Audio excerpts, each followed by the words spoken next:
आपको मातृभूमि से प्यार है, आप देशभक्ति की बात करेंगे, आप देशभक्ति की बात कर रहे हैं। अरे मैंने साइकिल चोर सुना था, लॉकेट चोर सुना था, स्कूटर चोर सुना था, मैंने सुना था तमाम तरह के चोर होते हैं। आप लोग तो वोट चोर निकल गए हिंदुस्तान के अंदर। वोट चोर, 3 करोड़ वोट उत्तर प्रदेश में 3 करोड़ वोट की चोरी करने जा रहे हैं। कल की मीटिंग में पता चला 17.5% वोट उत्तर प्रदेश में काटे जाएंगे। आप ये कर रहे हैं, ऐसे लोकतंत्र को मजबूत करेंगे? ऐसे आप मातृभूमि की सेवा करेंगे? ऐसे आप मातृभूमि की वंदना करेंगे? श्री संजय सिंह जी।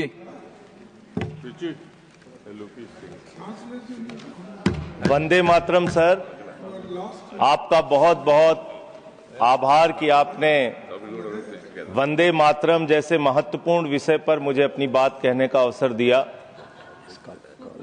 मान्यवर, मैं सोच रहा था कि वंदे मातरम के बारे में उसके 150 वर्ष पूरे होने पर यह चर्चा सरकार के द्वारा क्यों प्रायोजित कराई जा रही है। एक तो यह अच्छी बात है कि देशभक्ति की भावना का विकास सबके अंदर हो, वंदे मातरम के महत्व को सारे देश के लोग समझें, नौजवान समझे, किसान समझे, मजदूर समझे, पढ़ा लिखा समझे, गैर पढ़ा लिखा समझे। यह अच्छी पहल है। लेकिन मैं साथ ही साथ यह भी सोच रहा था तो एक घटना मुझे याद आई मान्यवर। वो घटना थी उत्तर प्रदेश की। हमारे एक ऊर्जा मंत्री हैं माननीय मंत्री जी AK शर्मा जी, उनके सामने व्यापारी लोग पहुंचे। उन्होंने कहा 21 घंटे से लाइट नहीं आ रही, 21 घंटे से लाइट नहीं आ रही, व्यापार बर्बाद हो रहा है, बच्चे रो रहे हैं, हमको गर्मी में बिजली दे दो। मंत्री जी ने कहा जय श्री राम, बजरंगबली की जय, और गाड़ी में बैठ के चले गए। मैं आपके माध्यम से सरकार से पूछना चाहता हूं, क्या भगवान श्री राम ने आपको कहा है कि आप नाकारे और निकम्मे हो जाइए और जनता को अंधेरे में रखिए, बिजली ना दीजिए? यह क्या भगवान श्री राम ने आपको कहा है?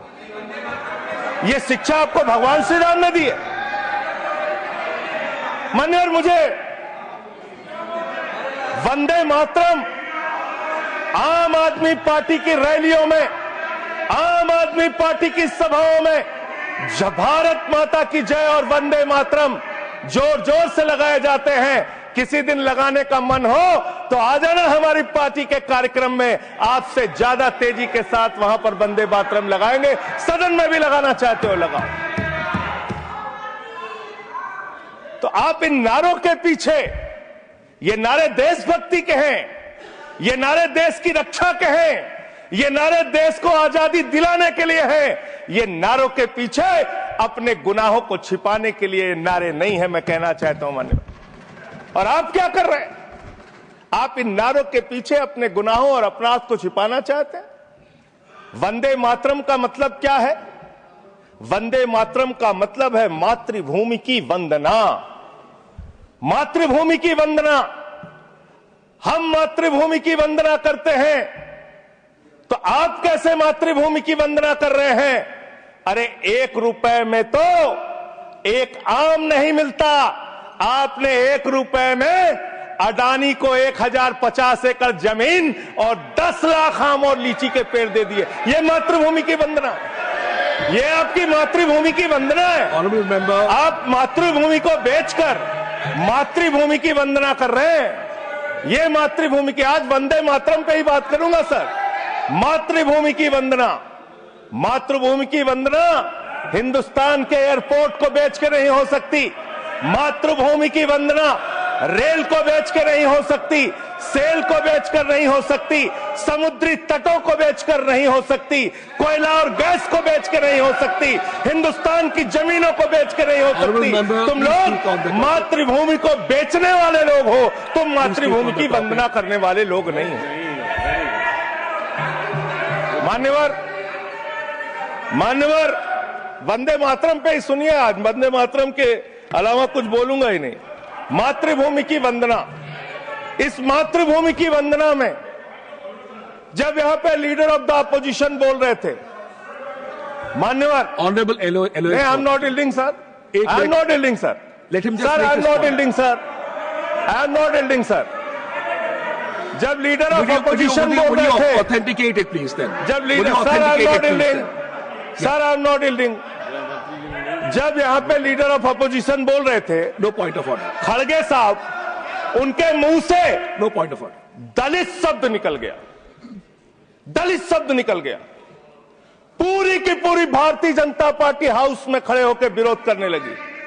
दलितों से इतना चिढ़ है आपको? क्या दलित भारत माता के बच्चे नहीं? क्या पिछड़े भारत माता के बच्चे नहीं? क्या आदिवासी भारत माता के बच्चे नहीं? अगर दलितों, पिछड़ों, आदिवासियों की बात होगी तो आप विरोध I'll करोगे. have to give it to LOH. आप विरोध I'll have to करोगे. give it to LOH. You are not on the topic. LOH. Just yield a minute. LOH. Sir, दो बातें हैं. Please. LOH is on his legs. LOH is on his legs. Sir, दो बातें हैं. एक तो हम चाहते हैं कि डिबेट, हेल्दी डिबेट हो, तर्कों के साथ हो. अभी इन्होंने आरोप लगा दिया कि दलितों पर बीजेपी वाले एकदम हल्ला करने लगे. ऑन रिकॉर्ड है, मैंने कहा है दलित के विषय में कि ये हमारे पूज्य हैं, हमारे भाई हैं. ये ऑन रिकॉर्ड है. इस तरीके के स्वीपिंग स्टेटमेंट्स न दें और इस हाउस के माध्यम से देश को गुमराह न करें. नंबर 1. नंबर 2, आपने कहा ये बेच दिया, ये बेच दिया, ये बेच दिया. आई से please authenticate on the floor of the house what ever you have charge.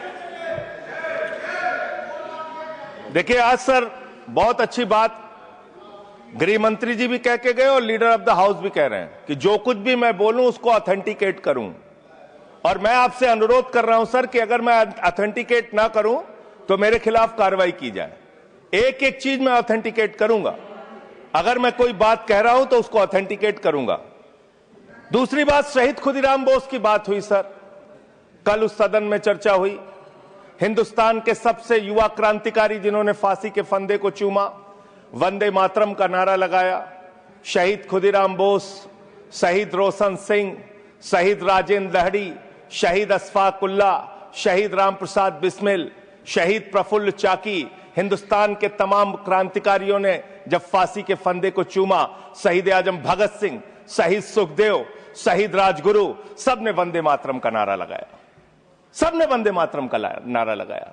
और शहीद खुदीराम बोस को अब आप याद कर रहे होंगे, मैं पिछले 31 साल से 3 दिसंबर को शहीद खुदीराम बोस की जयंती का आयोजन करता हूं. मेरी संस्था का नाम शहीद चंद्रशेखर आजाद के नाम पे है. शहीद खुदीराम बोस हिंदुस्तान के वो क्रांतिकारी थे, जब उनको फांसी के फंदे पे चढ़ाया गया और उनका जब अंतिम संस्कार हुआ तो जो राख उनके अंतिम संस्कार से निकली मान्यवर, उसको बंगाल की माए तावीज बना के अपने बच्चों को पहनाती थी कि ऐसे ही बनना हिंदुस्तान के लिए क्रांतिकारी. यह इतिहास, यह हिंदुस्तान का इतिहास. लेकिन मैं आपके माध्यम से इस सरकार से पूछना चाहता हूं, आपके पुरखे इस वक्त क्या कर रहे थे जब शहीद आजम भगत सिंह वंदे मातरम लगा रहे थे, शहीद सुखदेव वंदे मातरम लगा रहे थे, शहीद राजगुरु वंदे मातरम का नारा लगा रहे थे, शहीद खुदीराम बोस वंदे मातरम का नारा लगा रहे थे. उस वक्त आप क्या कर रहे थे? क्या कर रहे थे आप? वंदे मातरम का नारा लगाकर लोग जेल गए, लाठियां पड़ी उनको. मैं आपके माध्यम से इस सरकार से पूछना चाहता हूं, आरएसएस के 4 लोगों का नाम बताओ जो वंदे मातरम नारा लगा के जेल गए. उनका नाम बताओ आप. 4 लोगों का नाम बताओ आप. अपने 4 पुरखों का नाम आप बताओ. आप नहीं बता सकते क्योंकि आजादी के आंदोलन में आपका कोई इतिहास नहीं. आजादी के आंदोलन में आपका कोई इतिहास नहीं, यही आपकी कुंठा है. तो इसलिए कभी आप कहते हो सरदार वल्लभ भाई पटेल आपके हैं. अरे भैया, सरदार वल्लभ भाई पटेल ने आरएसएस के ऊपर बैन लगाया था. यह रिकॉर्डेड हिस्ट्री है. और जब 18 महीने जेल में रखा गया आरएसएस के लोगों को राष्ट्रपिता महात्मा गांधी की हत्या के अपराध में, जब उनको छोड़ा गया, बैन हटाया गया, तो उसमें शर्त लगाई कि आप राष्ट्रीय ध्वज को मानेंगे, यानी कि आप तिरंगे झंडे को भी नहीं मानते थे. आपने 52 साल तक हिंदुस्तान का तिरंगा झंडा आरएसएस के मुख्यालय पे नहीं फहराया सर, नहीं फहराया. और 3 लोगों ने आरएसएस के मुख्यालय पर जब ये झंडा फहराया, उन तीनों के नाम मैं पढ़ रहा हूं, विजय, उन्मत्त, दिलीप, इन तीनों लोगों के खिलाफ आरएसएस ने एफआईआर दर्ज कराई किस अपराध में? कि हमारे दफ्तर में तिरंगा क्यों फहरा दिया। और कितने साल तक मुकदमा लड़े? 13 साल तक मुकदमा लड़े। यह है आपकी असलियत। आप तिरंगे का विरोध करते हैं, भारत के राष्ट्रीय ध्वज का विरोध करते हैं। जो लोग तिरंगे और राष्ट्रीय ध्वज का विरोध कर सकते हैं वो भारत माता के सच्चे सपूत नहीं है, वो नहीं है हमारे निगाह में। और मैं आपको बताता हूं सर ये है 28 दिसंबर 1949 का ऑर्गेनाइजर पत्र। इसको भी रखूंगा क्योंकि आज गृह मंत्री जी और लीडर ऑफ द हाउस दोनों कह के गए रिकॉर्ड पे सारी चीजें आनी चाहिए। इसको रिकॉर्ड पे रखना चाहिए। इतिहास देश को पता चलना चाहिए किन लोगों ने देश के साथ गद्दारी की, किन लोगों ने तिरंगे का विरोध किया, किन लोगों ने राष्ट्रगान का विरोध किया। आपको ये पढ़ के सुनाना चाहता हूं। ये ऑर्गेनाइजर है, क्या लिख रहा है? What is the moral sanction behind government's choice of Jan Gana Man, except that it can be made an item of entertainment. आप राष्ट्रगान का विरोध कर रहे हैं, आप भारत के राष्ट्रगान का विरोध कर रहे हैं। आपके मुख्य पत्र में भारत के राष्ट्रगान का विरोध लिखा गया है।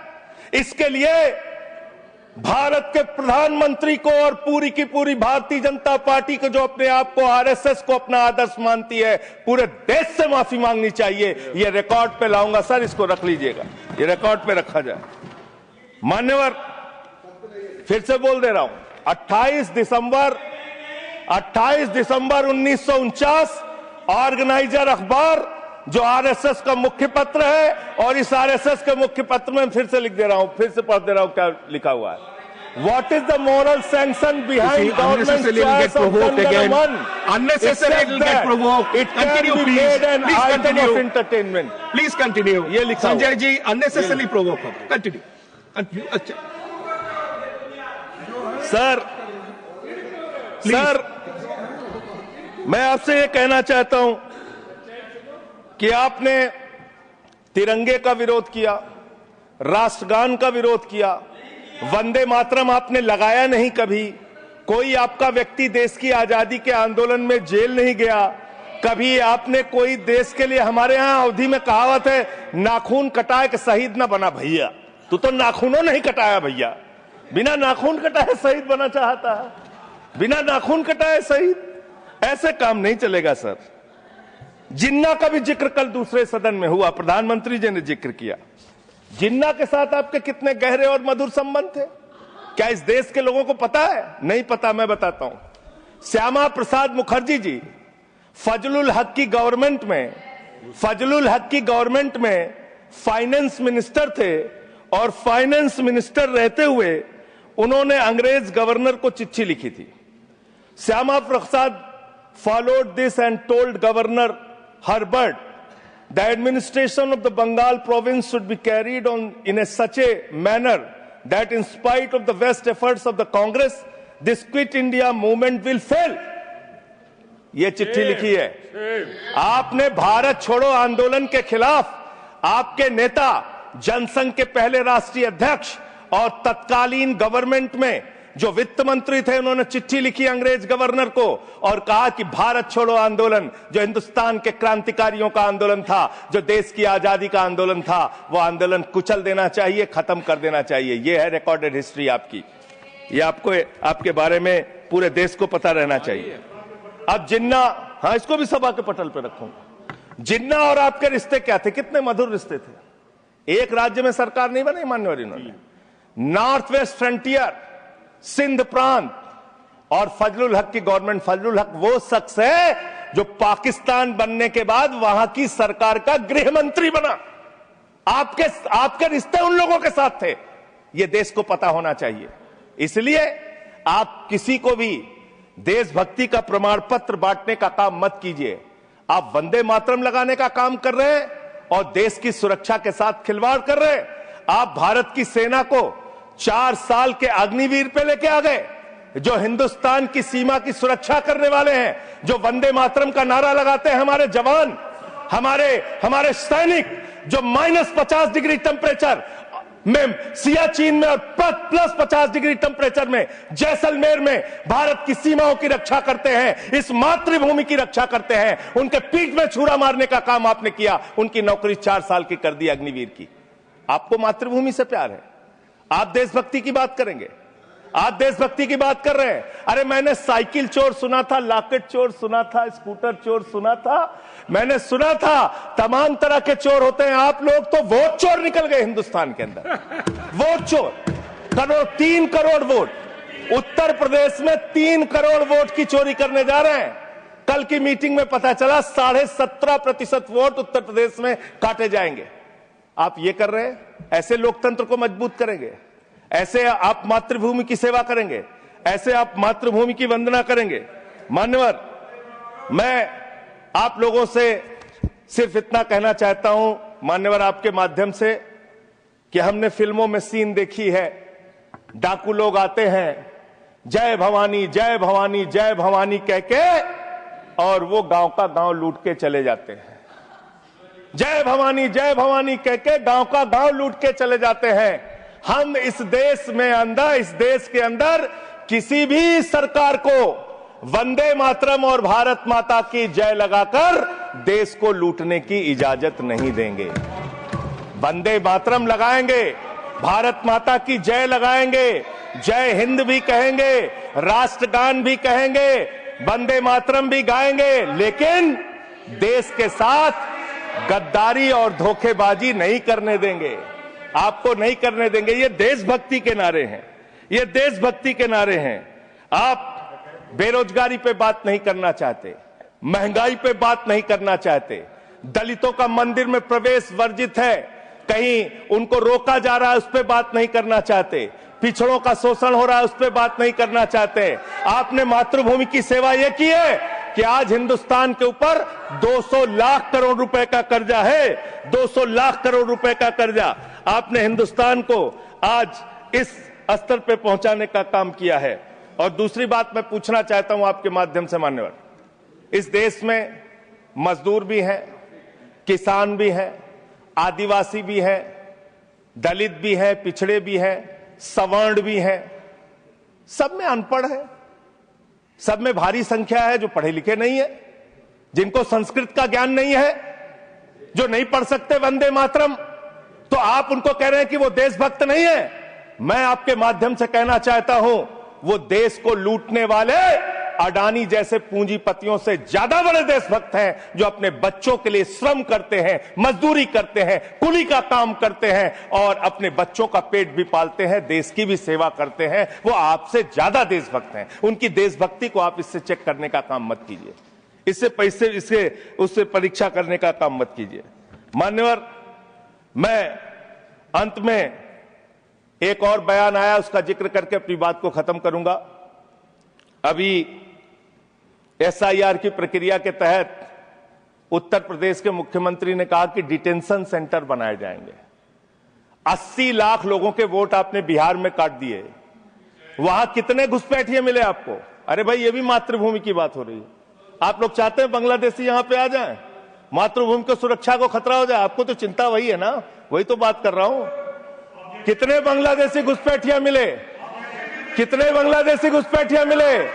कितने बांग्लादेशी घुसपैठिया मिले? मात्र 315, जिसमें नेपाल के बाकी लोग सिर्फ 78 मुसलमान मिले। वहां 80 लाख लोगों के आपने वोट काट दिए।